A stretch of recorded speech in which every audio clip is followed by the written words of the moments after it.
پاکستان کی تمام سیاسی قائدین، کارکنان، رہنما، السلام علیکم۔ ہم ایک تاریخی موقع پر آج یہاں جمع ہیں اور یہ مبارکباد اور کامیابیوں کے موقع سے زیادہ ایک امتحان کا مرحلہ ہے جس سے کہ قومی قیادت کو گزرنا ہے۔ آج کا دن دعاؤں کا دن بھی ہے کہ اللہ ہمیں اس قابل کرے کہ قومی قیادت اور پاکستان کے ایوان عام پاکستانیوں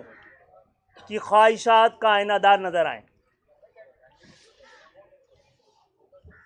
میں امید کرتا ہوں کہ اس دفعہ ہم دعووں سے زیادہ، وعدوں سے زیادہ ایسے ارادے اپنے پاس رکھیں، ایک ایسی جمہوریت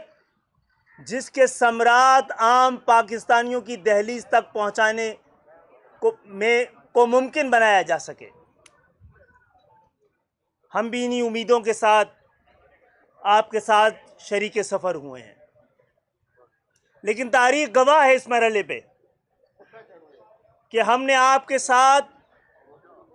جو چلنے کا فیصلہ کیا ہے، معاہدے اور ارادے کیے ہیں، ایک ورکنگ ریلیشن شپ قائم کی ہے، اس میں ہم میں سے کسی کا کوئی ذاتی بلکہ جماعتی مفاد بھی شامل نہیں ہے۔ ہمارے معاہدے کی اور ہمارے مطالبے کی ایک ایک شق پاکستان کی عام عوام کے لیے اور خاص طور پر وہ علاقے کی جن کی نمائندگی گزشتہ 35 سال سے ہم کر رہے ہیں، وہ علاقے کے جو ان 35-50 سالوں میں خصوصی توجہ کے مستحق ہیں، جن کے لیے اس وقت ہم یہ سمجھتے ہیں کہ فوری اقدامات کی ضرورت ہے۔ اللہ تعالیٰ ہمیں سرخ رو کرے کہ ہم نے اپنے تمام سیاسی مفادات پر پاکستان کے مفادات کو ترجیح دی ہے، اور میں امید کرتا ہوں اور میں آپ سب سے یہ بھی درخواست کرتا ہوں کہ آج کے دن ہم ایک ایسے دور کا آغاز کریں جہاں پہ سیاسی اختلافات کو دشمنی نہ سمجھا جائے، سیاسی انتقام کا کوئی سلسلہ جاری نہ رکھا جائے، تہذیب کی زبان، ایک دوسرے کو برداشت کرنے کا ماحول ہم پاکستان کی سیاست کو،